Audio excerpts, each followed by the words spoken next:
very stylistic to their region, EU and NA representation. We get into game number 1 on Suzaku Castle, very small stage, very worried about the blue team if they can keep up with the damage the terrorists can output. Yeah, and I'm looking forward to seeing specifically Futurebubble on bow and Marckiemoo on the cannon once we get that online. Obviously, gauntlets have just been such a carry weapon for a lot of players in this format, but keep it in mind as Futurebubble just getting juggled right away. Mounir is going crazy right now. Why did he get target switch immediately? Come on, dude.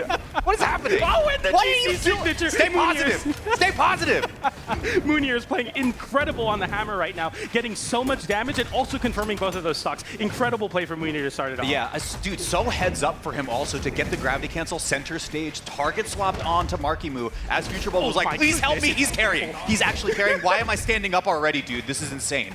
He's doing so much damage. The win opportunity online, going for the N-stick, trying to catch Marckiemoo, jump back to center stage. The red team continue the team combos. N-Light into it. GC D-Light recovery. So much damage output from the red team. Blue team scrambling for a semblance of control. They can't get much, though. Okay, Marckiemoo dodges out, though. Futurebubble there to pick up the pieces, gets the shutdown, but it was a necessary one. Look at the pictures on the screen right now. Taya, target to look out for, going through on the recovery, able to touch the wall. Mounir playing a little bit of defense.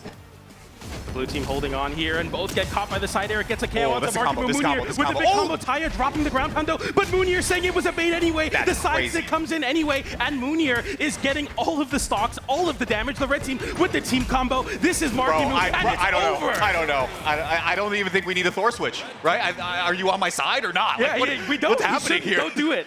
Wow, what a showing already, Mounir and Taya. And this is kind of what I was alluding to, right? Like, they get the gold medal, and then they're like, dude, we're kind of goated. I think we can win. That's crazy to see. Taking one over on Marckiemoo and Futurebubble. Some adjustments are necessary. That's the Royale winner. And the red team already showing some crazy, crazy aggressiveness, especially on the back of Mounir. We see these signatures coming out. We find the KOs getting confirmed. This is what doubles is all about. Suzaku Castle, maybe a tactical blunder from the blue team. They got KO'd so early. Yeah, and I wonder, maybe we change the space at least a little bit, right? You think we introduce soft platforms here? Like, like, what do you think went wrong after that first game that it was such a snowball for Mounir and Taya? I feel like where Mounir was positioned in center stage, he was able to kind of capitalize on a lot of what Taya was doing. Lance is a really strong weapon because it holds your opponent in place, and it's very predictable angles where Lance can't follow up, but your teammate can, and Mounir on the hammer looks so clean. He's put himself in center stage, always ready to tack on more damage. We talk about Terrace needing 9 hits to get a KO. Imagine only needing 4 hits because Taya is doing the rest of the damage for you. That's a very, very potent team comp, and already they're showing we want EU, and it's not just region dependent. We can do it at LAN and NA too. Even on the other side, just for reference here, Mounir, 543 damage dealt on that hammer, an absolute weapon coming through in this first game. Let's see if they can maintain this momentum or if Marckiemoo and Futurebubble have something else to say about it. Big opportunity for Futurebubble here on the bow, controlling that space on the ground versus the axe, and it's working out really well for the blue team. The damage build's going in their direction as well. Marckiemoo sidelight into recovery, exhausted recovery. Mounir avoiding, picks up a hammer though. You got to be careful all of a sudden. Watch out, that's already first strike. Okay, Mounir off the left side. Let's see if Taya can get out. We did see Sweatbeats online, so it is a quick 2v1, but yeah, great avoidance from Taya to not get picked up. Swept that one up, throws the weapon to cover the low angle, but Marckiemoo safe and sound. Oh, hang on. Damage there. That was really sick. Getting the extension there, going for the downer on a dodge down read. I love that for Marckiemoo. Futurebubble's playing incredibly well on the bow right now. Very important for the blue team's chances of winning this game. Okay, Taya a little bit zeroed in onto Futurebubble here, so now Marckiemoo gets to split this one off. Mounir already on last stock here. What a turnaround from Blue Squad, and they're going to pick up the double. Blue team untouched. Yeah, they haven't even lost a stock yet, and already Mounir looking very, very bad. But getting the double KO there, getting himself back in the game, is going to be very important in his chance to potentially steal this game away. The red team have incredible 0 to KO potential, incredible damage build. You have to be very on top of your game as a blue team here. Okay, watch the 4-player scramble, though. Mounir, great target swap once again. That's the big difference I'm seeing between red and blue team. The way that they are instantly changing their sights over to the other member. But when it matters the most, Taya picks up the stock. There's a window of opportunity as Futurebubble comes off the respawn. Marckiemoo not able to get too much more of a reply stock. Taya getting that very point forward, just trying to get those Lance moves to connect and get that damage built up. The Nair comes down, the juggle continues. Mounir going for that big swing on the downlight, gets punished, but not by much. And Marckiemoo getting the side air into recovery, doesn't KO though. Taya landing back onto the stage, gets back. Mounir getting the end light there, and the red team with a chance now. The blue team scramble to pick up weapons. They finally do, both red team members on the left side of the stage. Mounir has got to play this so safe. Only one, actually, Futurebubble down on last stock as well. So targets are pretty clear at the moment. If they can find the window by getting the KO onto Taya, easy 2v1 onto Mounir. This could be huge. Let's see, what a swing! Taya makes it back. That's enough, that's enough. Okay, they get the 2v1 that they wanted, and there it is. It just turns on a dime with that 2v1 combo. Mounir hung onto the stock for as long as he needed to, and now this is looking like game 2 is going straight in the bag unless Marckiemoo can pull out a crazy 2v1. I always talk about it. You make this comeback one of the greatest comebacks in Brawlhalla esports history, but I don't think it'll happen here versus this red team who get the extension on the D-Light, gets the GC side stick. Not enough to KO, but Marckiemoo now disarmed. Taya looking for the edge guard. Mounir with the hammer to hold the stage. A recovery comes out, and it's all but just a formality for the red team now. Done. There's recovery, though. If you get a KO on Mounir, maybe doable, but that's going to do it right there. 2-0. Mounir and Taya. This is like a new form of this team that we've seen so far. They're putting in so much work, PJ. And an even damage split this game, 444 on Taya, 442 on Mounir. They are playing very really, really strong synergy. The weapon even split going for Taya as well. And I love the Lance play specifically, playing that point, playing that very aggressive, attacking Ulgrim, getting the Terros to follow up. Marckiemoo and Futurebubble had a chances that game. They obviously brought Mounir to his last stock very, very early, but just couldn't capitalize on that lead. The red team stole the game away. One of the things that I want to point out, and I don't know if we'll get replays after this game because it looks like we're already striking right now. Let's see if we have it here. There was one edge guard in particular from Futurebubble. Again, not necessarily problematic on the side of the blue team, but I do think it led to a bit of another snowball from red, where we see a bit of a tunnel into an edge guard. You see like, oh, I got him off stage. Let me force the jump with the weapon throw. Let me at least force a spot dodge, something. But meanwhile, your teammate is kind of getting destroyed on the other side of the map. So there is a bit of a push and pull here in the twos format where you have to decide, do you want to commit for the stock? And you better make sure you get it if your teammate's getting comboed on the other side.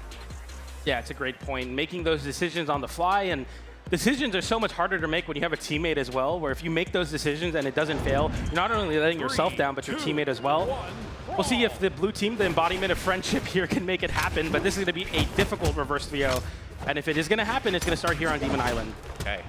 Reverse 3-0 is in order for Marckiemoo. Okay, no dodge on Mounir. That's a bad spot to be in. You have to recover low, and the down air comes out from Futurebubble. Marckiemoo couldn't get the nair, though. That was really scary. Ready to start this game. I mean, already, though, I do like that coverage from Futurebubble and Marckiemoo, right? You're playing off the back right there. If Marckiemoo misses that nair, Futurebubble is right there to pick up the pieces. Ooh, great start. Marckiemoo gets there on the recovery off the top for first strike. Already off to a good start.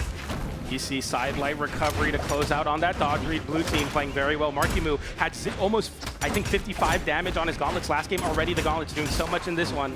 Okay, Taya breaks up the action here on the 4-player stack, though. Marckiemoo swapping back and forth. Cannon is online, but it is going to fall as soon as he picks it right back up. We're evened up in stocks. Let's see if Futurebubble can hang on to this one for a little bit longer. Both unarmed now, and they're taking so much damage from the hammer. Taya swinging in with the side air. Mounir chasing with the side air as well. Marckiemoo having to burn all the dodges. They get a pickup on the D-Light, slide off stage into another side light, so they don't get a KO, but a lot of damage onto Marckiemoo there. Okay, Taya was looking for a gravity cancel. Oh, the two-per coming through. Futurebubble and Marckiemoo getting their own respective stocks. Great start once again. I mean, this is about the lead they had in the previous game, though, so it's a matter of if they can hang on to it. Nice chase dodges from Mounir, holding that center stage. Big side stick comes out, a laggier move, but it does find the KO. It has so much damage. The recovery continues the damage on the double axe. This GC side stick, your stock is gone. Wow, I mean, the opportunistic abilities of Mounir and Taya to just know. Marckiemoo all the way from downtown? Relax, bro. Just like that, it's turned around, though. I mean, it's an even stock game, but Taya has to play the 1v2, so this is a bit problematic if Marckiemoo or Futurebubble gets the initiating hit off. I think Taya needs a Lance here. I think Lance is a much better 2v1 weapon, but as I say that, Taya is contending with this axe right now, and the damage slowly building up, but that should be an easy KO. And one stock remains for Taya, and his chances to close this out with a 3-0. Yeah, and I mean, what is your path to victory here if you're Taya, right? First off, it's don't get hit like this. You need to make sure that you're not eating a lot of damage, especially if you're going for like a more committal move that the Lance kit has in order here. Taya has to find the hit. I think you're aiming for Marckiemoo. Look at the damage. For this here, the recovery comes out. Futurebubble correctly punishes, gets the side light into the D-Light, into the side air on Marckiemoo, and that will find the KO. The blue team forcing game number 4. They're on the board. Yes, they are. That's a scary team to get back on the board, though. If you're Taya Mounir, you're happy to win that 3-0, but now Marckiemoo and Futurebubble with some chances. In that game, Futurebubble doing more damage than Marckiemoo.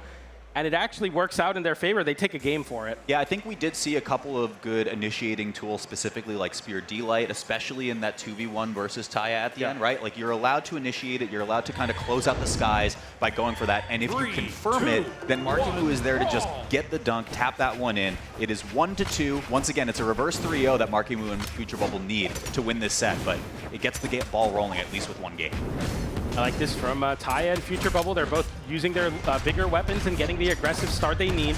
Marckiemoo gets a nice cannon follow-up, gets a 2-for-1 combo on that GC. N-Light comes out as well, and Marckiemoo is controlling this space on the cannon. Futurebubble is filling in the gaps where Marckiemoo moves away using those cannon moves. Nice punish from Taya, avoiding that ground pound. It's a lot of trading hits, but no big swings yet. Okay. Speaking of big swings, the N-Stick comes out and catches Futurebubble with no weapon. Mounir going for a big side seat, but Marckiemoo gets a combo onto Taya there. They just switch sides entirely, and somehow Taya is in this just infinite edge guard position. Meanwhile, Mounir is the one to lose stock first. There's going to be the whiff punish right there, but nothing more after that. Escapes over to the wall. Hang on to the stock for a little bit longer.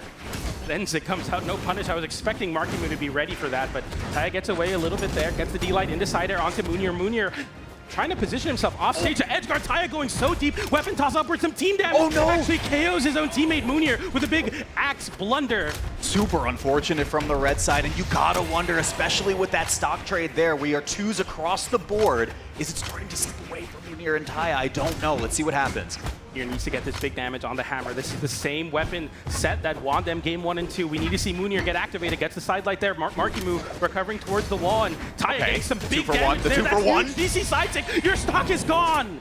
Wow, great heads-up play from Mounir. Get the gravity cancel, find the signature, get the stock. Mounir off stage now, getting Futurebubble into a big trouble situation, but Marckiemoo there to play a little bit of defense. Now off stage once again. Look at this edge guard from Taya! He somehow makes it back. Futurebubble side air doesn't connect either, and the red team thinking they're lucky stars. Marckiemoo, the king of edge guarding, doesn't find one there. Mounir gets the scoop, gets the score. The down air will KO off the top. Some team combo action onto Marckiemoo, and Marckiemoo forced on the wall. The red team sees control of the game once again, but Marckiemoo They need this stock. flips it. They need this hit onto Taya while Mounir is respawning. Cannot get it. That could be huge. That could be the nail in the coffin here, PJ. And that's some big damage there. The recovery into the nair on Taya and Mounir. Right, Futurebubble getting a little bit of damage onto Mounir. It's about even in terms of just damage thresholds, whether it's Taya or Mounir, so you don't really care who you get the stock on first. If you're the blue team, it's just a matter of making sure your teammate is not put into a bad position. It's getting so close right now. Mounir getting the recovery there onto Marckiemoo. Marckiemoo swinging very high with the side air, goes for the ground pound there. Futurebubble getting caught in the 1v1 versus Taya and losing it. Side side air. Mounir with no weapon. It's a way off stage. It's a guess way off game. stage. He doesn't guess right, and now the blue team have a 2v1. Taya has this to is recover, huge, but he can't make it back. We might go to I mean, look at the damage This though. is It's game red for both members, but this is the exact same situation as game number 3, PJ. Haymaker, he goes, he comes out swinging. Any hit KOs Taya here. You just have to tap this one in. Marckiemoo, Futurebubble, getting the combo, but he missed this. He DI straight downwards, getting hit by the 2 of the same moves, allow you to DI. The side light comes out, but no follow-up. Taya with the recovery. Oh my gosh, it's so doable. It is so doable. Taya versus the King. Can he dethrone it for his team? Oh, It all comes down to this. He threw the weapon away. He's going in unarmed. He's there. Why did he do that? Give me the replay. Why did that just happen? He doesn't care. He's different. I can't believe it. No weapon, no problem. He threw the weapon away, didn't even hit the weapon toss, and then break dances. Dude, look at what happened here. The weapon toss, I mean, you were throwing that in a completely different area code. I'm not going to lie, bro. It was not even close to anyone there, but it was a bait all along is what really matters. Oh my goodness, what a weird ricochet right there. You see the weapon spawn in the magnifying glass on the left. Surely, if you are Taya, you're like, Marckiemoo needs a weapon here to beat me. Just goes for the breakdance, gets the stock, gets the game, and we are in a Game 5 situation, folks. Go to Small Fortress of Lions, and I was talking about their chances here. They gotta get a bigger stage, and this is a bigger stage. We'll see if they can capitalize and make this reverse 3-0 a reality right now. This is the tough mentality that you have if you're in the seat of Mounir and Taya, right? You just gave up 2 games off of very, very close 1v2s. What happened in both of those games, right? Taya got caught in the 1v2. So if you're Mounir, hang on to your stocks a little bit longer. You're already getting juggled on this first one. Recoveries are coming out, and Marckiemoo and Futurebubble know what the name of the game is.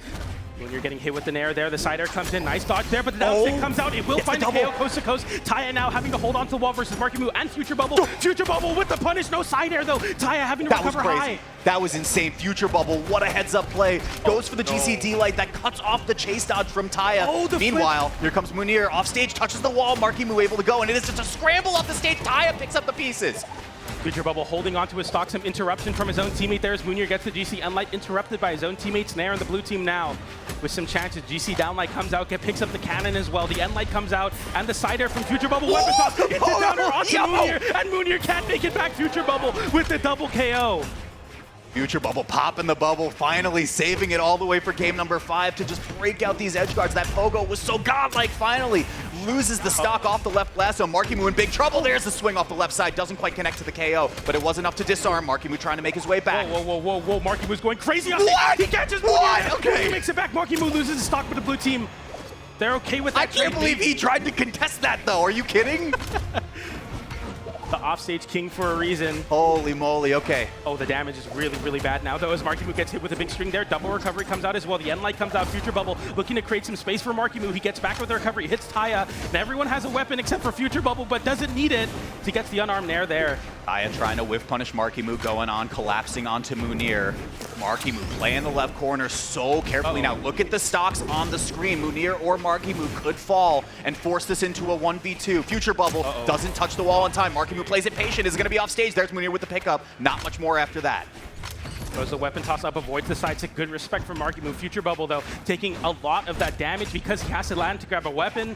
And Marckiemoo getting caught in his own teammate's recovery. The juggle continues, but the blue team somehow are holding onto this. The recovery goes high there. Mounir picks up a hammer, though. D-Light into recovery. He's got it. Look at this. Taya again, forcing the 2v1. This is the same situation for the 3rd time in a row. Can he do it? Can this be the moment? You pick Ogrim for moments like this. For that clutch, you have the Lance as well, but the blue team get a big team combo there. They drop it with that Enlight. That should have been a D-Light, but the D-Light into Nair, into GC Enlight, into side air. What a nice again. Missed at the finish line. Able to get out of this one. Taya still has the Lance equipped. That is a huge boon for the red team in this last-ditch situation. They lose the stock, and that is going to do it. A reverse 3-0 can be completed for Marckiemoo and Futurebubble. What a set.